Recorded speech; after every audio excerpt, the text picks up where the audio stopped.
वो निरंतर साहस के साथ में सत्य को लोगों के सामने मीडिया के माध्यम से रखने का काम कर रहे थे। और जब उन्होंने विधानसभा के पटल पर खड़े होकर के सरकार से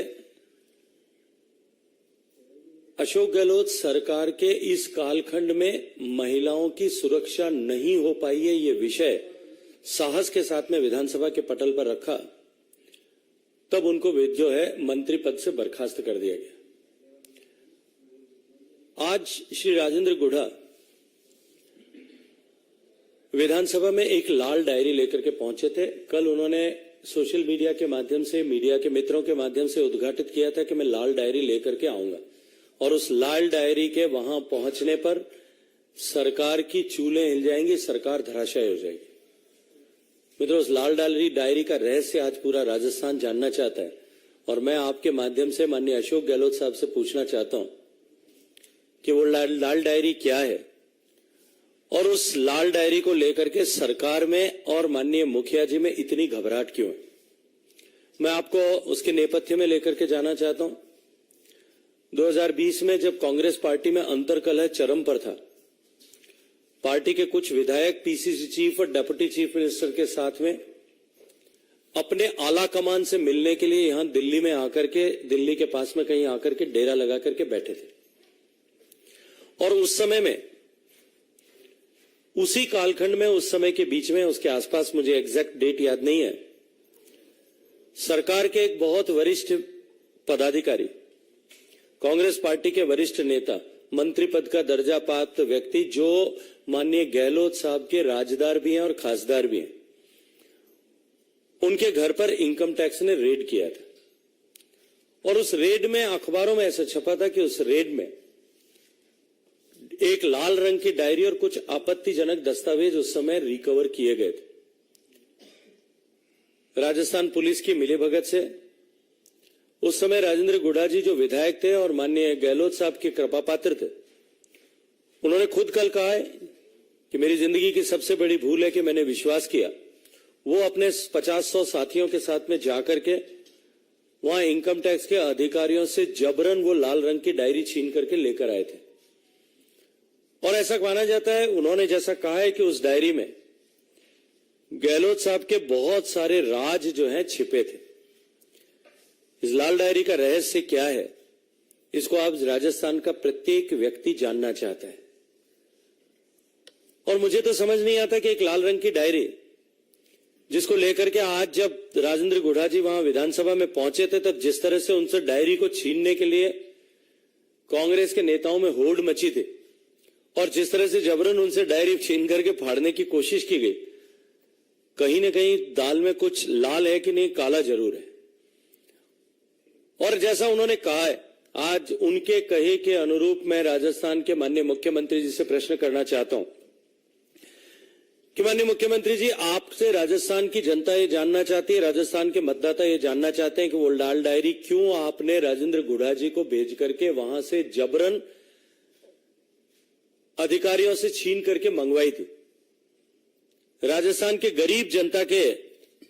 पैसे जो राजस्थान के गरीबों की भलाई के लिए बनाई गई योजनाओं में से लूटे गए थे, उन पैसों से कहां कहां कौन कौन लोग उन पैसों का उपयोग कर रहे थे, कौन उनके उनसे गुलचर्रे उड़ा रहे थे, अपनी राजनीतिक महत्वाकांक्षाओं की पूर्ति के लिए उपयोग कर रहे थे, कब, कहां और कैसे अपने राजनीतिक आकाओं को खुश रखने के लिए उन पैसों से का उपयोग किया जा रहा था, कहां कहां उनसे प्रॉपर्टीज बनाई जा रही थी। जैसा राजेंद्र गुढ़ा जी ने कहा, 500 करोड़ रुपए का हिसाब किताब उन डायरियों में लिखा हुआ था। गरीब के पैसे से सरकार को बचाने के लिए जो पैसा इधर उधर किया गया, उसके इंद्राज उस डायरी में थे।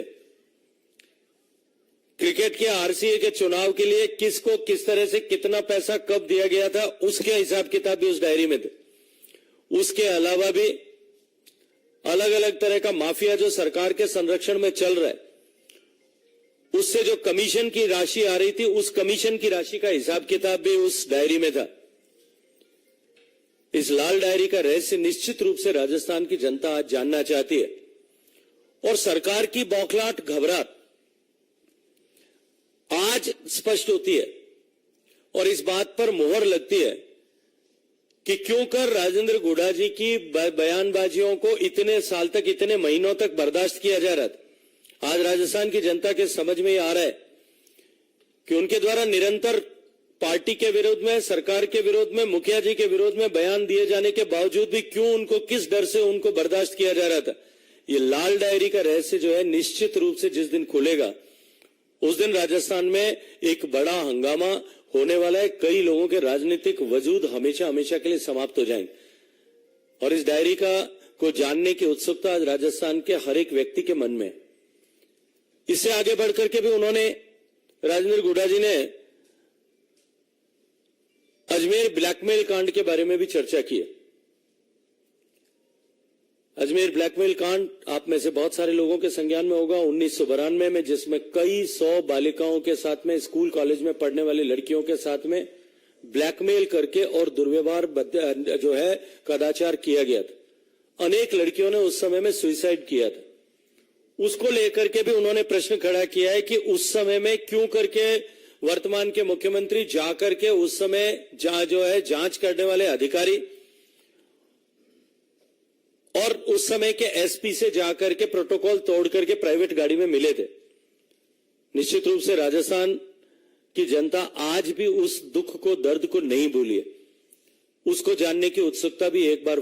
फिर बाहर आई है और एक जिन्न बोतल के बाहर और निकला है। राजस्थान में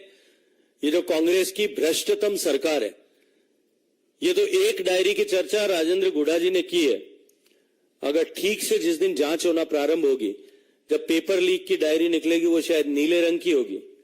माइनिंग माफिया की डायरी निकलेगी वो शायद जो है काले या पीले रंग की होगी। नौकरियों में हुए घोटालों की जब डायरी निकलेगी तो वो किसी और रंग की होगी। माइनिंग के घोटाले की जिस दिन करते उखड़ेंगी उस दिन वो शायद गुलाबी रंग की डायरी निकलेगी। पता नहीं कितने रंगों की डायरियां ऐसी हैं जिनमें हजारों करोड़ रुपए के घोटाले किए गए हैं। उन घोटालों के हिसाब किताब जो है उन डायरियों में दफन है। उन डायरियों को खोज निकालने और उन डायरियों के बारे में जानकारी लेने की राजस्थान की जनता आज इंतजार कर रही है। गरीब के कल्याण के लिए, गरीब के जीवन में परिवर्तन लाने के लिए जो योजनाएं बनी, उन योजनाओं के पैसे को डकार करके ऐसी लाल, पीली, काली, नीली, हरी, गुलाबी डायरियों में लिख करके किन लोगों ने कहां कहां उपयोग किया है, किन किन स्वार्थों के लिए उपयोग किया है। कभी सरकार बचाने के लिए, कभी राज्यसभा का चुनाव जिताने के लिए, कभी बेटे को आरसीए का अध्यक्ष बनाने के लिए, कभी अपने आकाओं को खुश करने के लिए और कभी अपने लिए, अपनी 7 पुश्तों के लिए संपदा एकत्रित करने के लिए जिन्होंने उपयोग किया है, उनसे आज राजस्थान के मतदाता, राजस्थान की जनता, राजस्थान के आबाल वृद्ध सभी लोग जो हैं आज जवाब मांग रहे हैं।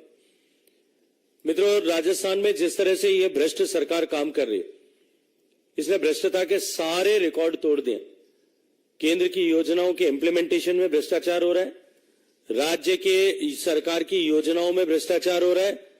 और उन भ्रष्टाचार से कमाए हुए अकूत धन से अपने राजनीतिक स्वार्थों की प्राप्ति के लिए जो है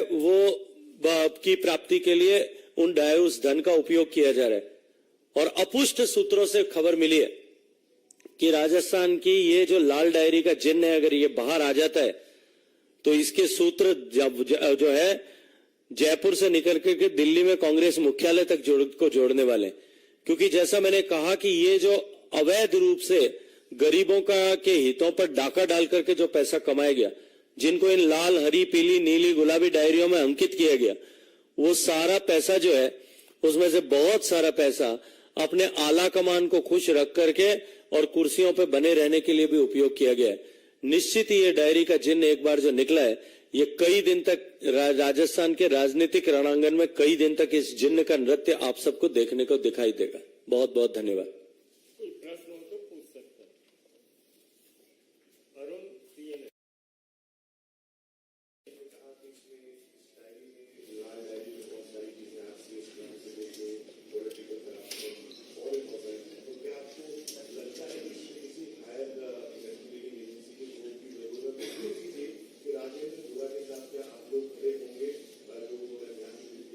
देखिए,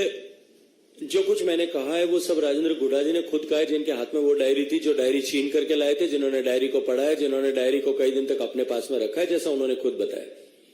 उन्होंने इन सब विषयों का उल्लेख किया, लेकिन बात सिर्फ यहीं तक नहीं है, इससे आगे तक भी है। और निश्चित ही ऐसी हर आवाज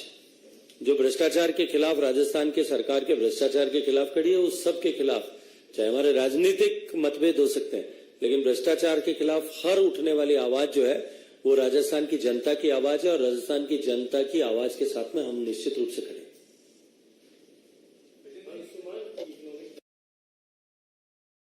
राजस्थान में भाजपा लगातार सड़क पर है, प्रोटेस्ट कर रही है और कई मुद्दों पर जलोर सरकार एक फिर नया मुद्दा आया है, क्या इसके भी राजस्थान में भाजपा प्रदर्शन करेगी और सरकार को देने का प्रयास करेगी? देखिए, राजस्थान की भारतीय जनता पार्टी ने माननीय प्रदेश अध्यक्ष जी के नेतृत्व में, माननीय राष्ट्रीय अध्यक्ष जी के मार्गदर्शन में नहीं सहेगा राजस्थान ये कैंपेन अभी प्रारंभ किया है, और उसमें हम हर जिले पर, हर मंडल पर, हर विधानसभा में राजस्थान की जनता का जो अपमान गहलोत सरकार ने किया है, राजस्थान में जो उसको राजस्थान सहन नहीं करेगा, इसका शंखनाद किया है। भारतीय जनता पार्टी जनता के बीच में जाकर के जनता की इस आवाज कि भ्रष्टाचार की सरकार नहीं सहेगा राजस्थान, लूट खसोट की सरकार नहीं सहेगा राजस्थान, महिलाओं के बलात्कारियों को संरक्षण देने वाली सरकार नहीं सहेगा राजस्थान, जो आरपीएससी में घोटाले करने वाली सरकार नहीं सहेगा राजस्थान, पेपर लीक की सरकार नहीं सहेगा राजस्थान, किसानों के वादा खिलाफी की सरकार नहीं सहेगा राजस्थान। ये जो लंबी श्रृंखला है, इस श्रृंखला में जो भ्रष्टाचार की चर्चा हम करते तो उसमें एक लाल डायरी भी जुड़ गई है, डायरियों में हिसाब रखने वाली सरकार को भी नहीं सहेगा राजस्थान।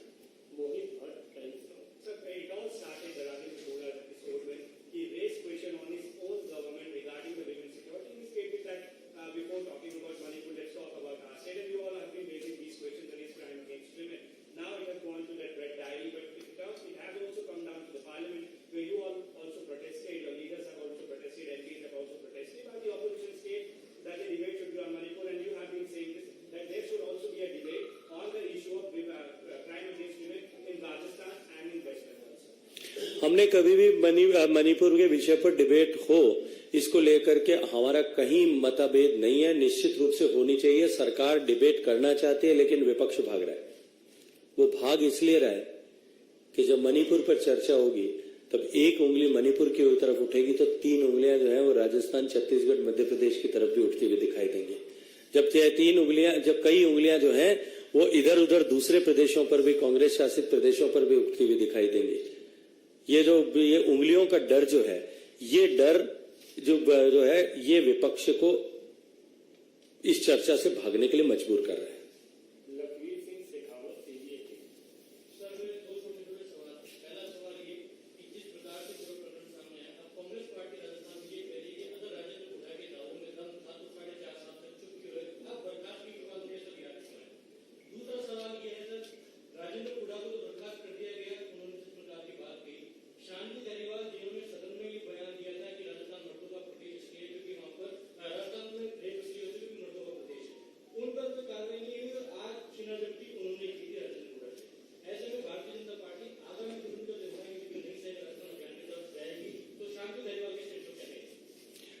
देखिए, जो आपका पहला प्रश्न था कि कांग्रेस पार्टी ये कह रही है कि वो पिछले 2-2.5 साल तक चुप क्यों थे, 2020 की घटना है, 2020 के बाद मुझे लगता है कि उनको चुप रखने के लिए उनको मंत्री पद से नवाजा गया था, और आज जब मंत्री पद पे रख करके भी वो उनको संतुष्ट नहीं कर पा रहे थे, तब लाल डायरी का जिन्न बाहर निकल गया, क्योंकि उनके जमीर की आवाज, उनके हृदय की आवाज, उनके दिल की आवाज उन्होंने जो है वो इन पदों से ऊपर उठ गई, और उन्होंने जिस तरह से प्रश्न खड़े किए उसके बाद में सरकार कटघरे में थी, और सरकार हकीकत को, सच को बर्दाश्त नहीं कर पा रही थी, सच को झेलने की ताकत नहीं बची थी, इसलिए जिन्न एक बार फिर बोतल से बाहर आया। जहां तक शांति धारीवाल जी का प्रश्न है,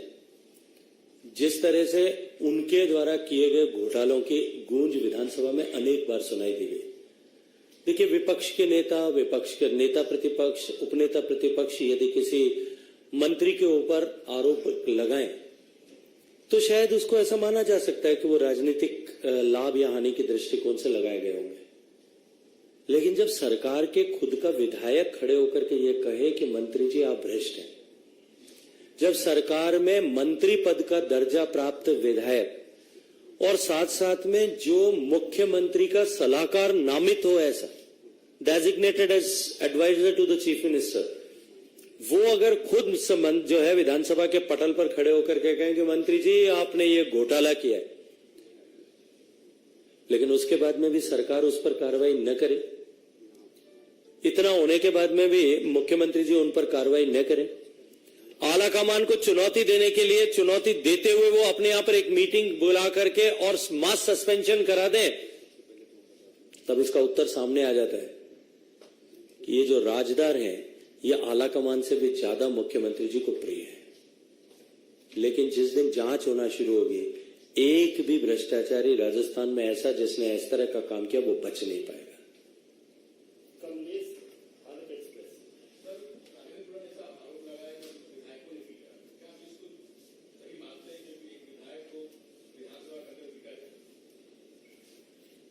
देखिए, मैंने वीडियो नहीं देखा है, लेकिन उसके बाद में आकर के जिस तरह का बयान उन्होंने दिया है कि मार्शल नहीं थे कांग्रेस के, ये तो कुछ वीडियो में अंश भी दिखाई देते हैं थोड़ा बहुत कि जहां कांग्रेस के एक विधायक उनसे डायरी छीनने का कोशिश कर रहे हैं और कई सारे मंत्री और सब मिलकर के उनके साथ में गुत्थम गुत्था हो रहे हैं। उसके बाद जो कुछ हुआ, मैं प्रत्यक्षदर्शी नहीं हूं इसलिए नहीं कह सकता, लेकिन इतना जरूर कहूंगा कि जो कुछ हुआ है वो अच्छा नहीं हुआ है। राजस्थान की ये परंपरा नहीं थी। राजस्थान की परंपराओं से इतर जाकर के जो कुछ हुआ है, इसीलिए मैंने शुरू के वक्तव्य में कहा कि ये काला अध्याय जो है राजस्थान के संसदीय इतिहास में, लोकतांत्रिक इतिहास में लिखा गया। बहुत बहुत धन्यवाद। हाँ, यार आज राजस्थान की बात करते हैं, पंजाब बाहर चल के बात कर लेंगे। अच्छा, धन्यवाद।